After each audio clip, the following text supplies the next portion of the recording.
Many years after the rapture hits the world, demonic human-eating creatures known as the burned ones haunt the woods.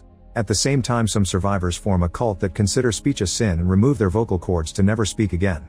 Azrael and Kenan manage to escape that cult and are now surviving alone in the forest. One day Azrael hears a noise among the trees and gets nervous, so she quickly puts out the fire Kenan started. She's still on the verge of a panic attack, so Kenan comforts her with affection. In return, Azrael gifts him a bracelet she made with branches and plants. At that moment they hear the noise again and realize it's whistling, which means the cult members are coming after them. The couple starts to run and Kenan decides they should split, so they run in opposite directions.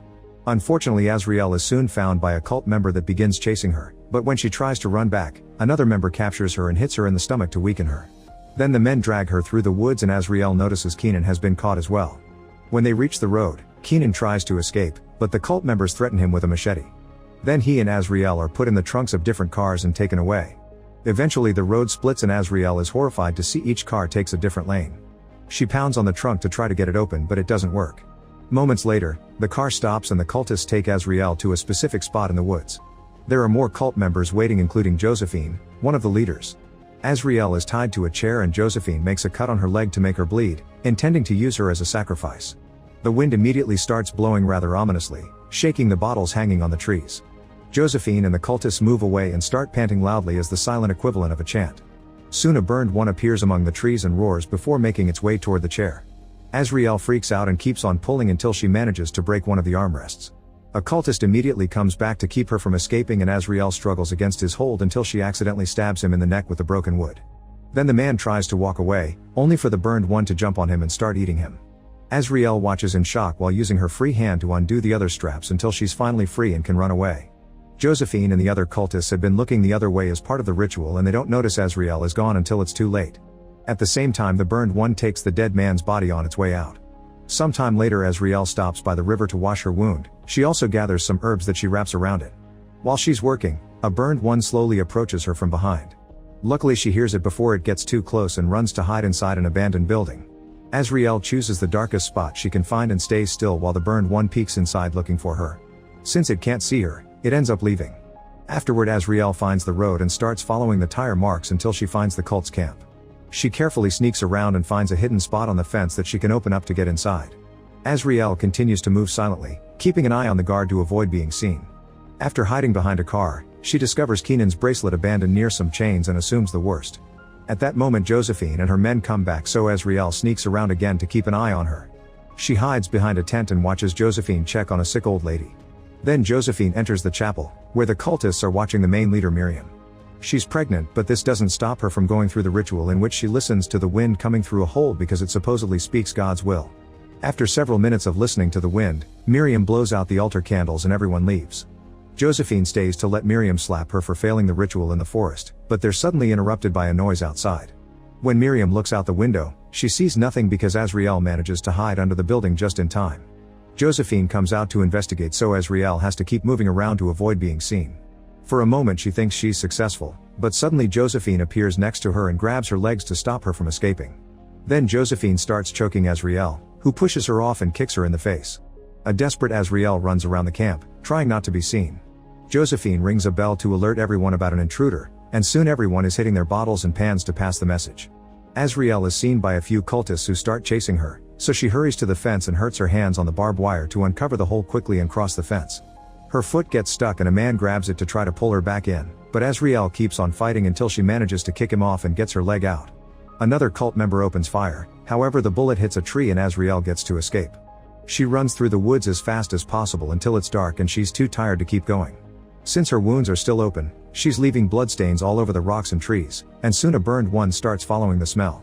Azrael sees it licking her blood off a rock and immediately starts running again as the creature begins chasing her. To make matters worse, a second burned one appears and joins the chase as well. Fortunately the first burned one trips and falls, giving Azrael the chance to reach the road untouched.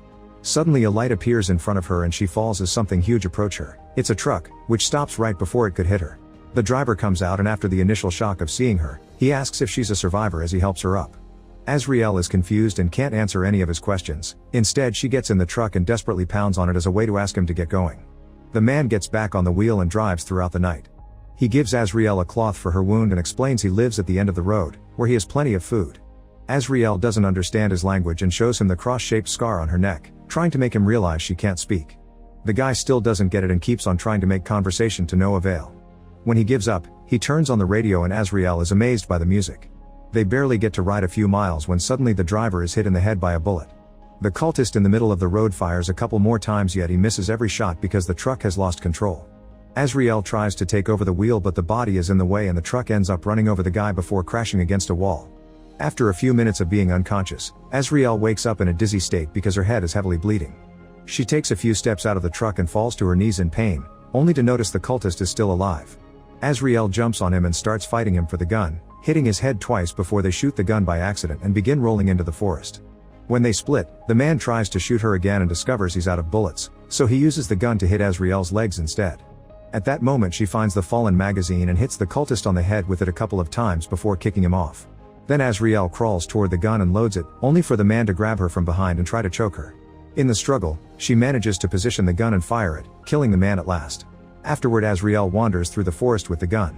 Near a tree, she's shocked to see a fire, so she approaches slowly only to discover it's Kenan nailed to the tree. When she's about to reach him, she accidentally steps on a trap and a rope closes around her leg, leaving her hanging upside down from a branch. Then a cultist shows up and grabs the gun, hitting Kenan with it. At that moment the wind begins blowing quite strongly and the cultist gets distracted. Azrael tries to climb up the rope, but she ends up hurting her hands even more. When she looks down again, the cultist is gone. Suddenly the man is pushed against a tree by a burned one, who begins eating its dinner. As a second burned one appears to help its fellow beast kill the cultist, a desperate Azrael tries to climb up the rope again while ignoring the unbearable pain in her hands. She reaches the top of the tree just in time to watch a third burned one join the other two as they feed on the guy. Once the creatures are done with the cultist, one of them leaves with the body, but the second one jumps on Kenan to kill him too. Kenan's body is also dragged away after some bites while the third beast starts climbing up the tree. Azrael has to stop moving to remove the rope from her leg, and this gives the burned one time to catch up to her, pushing her against the branch with impressive strength. When it's about to bite her, Azrael puts the rope around its neck and pushes it off the tree, also falling in the process. She survives the fall, but the beast is hanging dead. Sometime later, Azrael returns to the cultist camp with the gun. Hiding behind a tree, she whistles to pretend she's one of the cultists. Soon Josephine brings a small group of followers into the forest to investigate, leaving the way open for Azrael to sneak into the camp using the same hole in the fence as last time. She carefully makes her way into the chapel and finds Miriam, who shows off her pregnant belly to appear weak. When Azrael hesitates to shoot, Miriam quickly disarms and hits her on the head with a pan. As Azrael falls, she scratches Miriam's belly. Afterward, Josephine and her group drag Azrael to a grave in the forest. They spread her blood on her face while listening to the blowing wind before throwing her into the casket, which they quickly close and cover with dirt. Azrael begins freaking out and hitting the wood, but nobody helps her. When the burial is done, a lantern suddenly is turned on at Azrael's feet, revealing a tunnel connected to the casket. Bringing the lantern with her, Azrael begins crawling through the tunnel, only to find a burned one at the back. She immediately turns around and moves as fast as possible to return to the casket while the creature follows her and soon is crawling on top of her.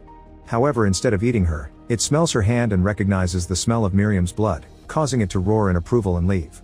Feeling safe, Azrael tries the tunnel again, and this time she manages to escape. Moments later, Josephine runs out of the chapel when she hears a noise, and she's horrified to discover that the tent with the old lady is on fire. A cultist raises the alarm while the others work together to try to put the fire off. However, it's too late. The old lady is dead and the flames are already spreading through the camp. This provides Azrael with the perfect cover to sneak around and shoot the cult members one by one. Josephine watches in horror and tries to move away, only for Azrael to shoot her in the stomach so she'll die slowly. As everyone panics and tries to run away, the fire reaches a gas canister and causes a small explosion. A man is devastated to discover his girlfriend has been shot down and picks up a gun to fight back, exchanging shots with Azrael as they both sneak around. While the fire destroys the camp little by little, the man wanders around in confusion because he can hear whistling coming from multiple corners. Thinking Azrael is messing with him, he shoots the first shadow he sees, only to discover he's killed a fellow member.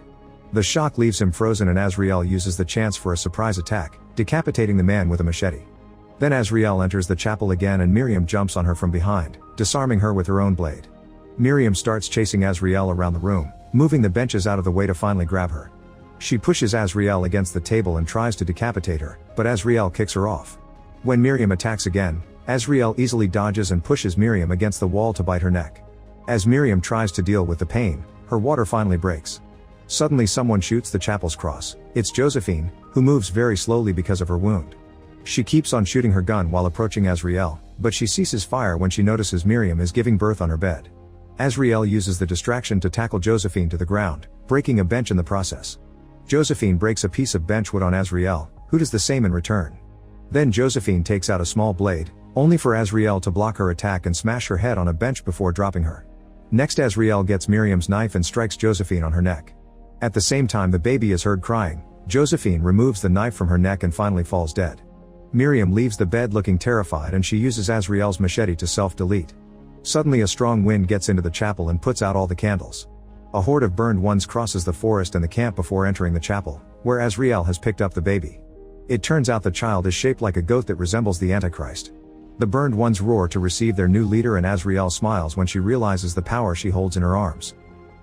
Make sure to subscribe and turn on notifications so you can watch more videos like this. Thanks for watching.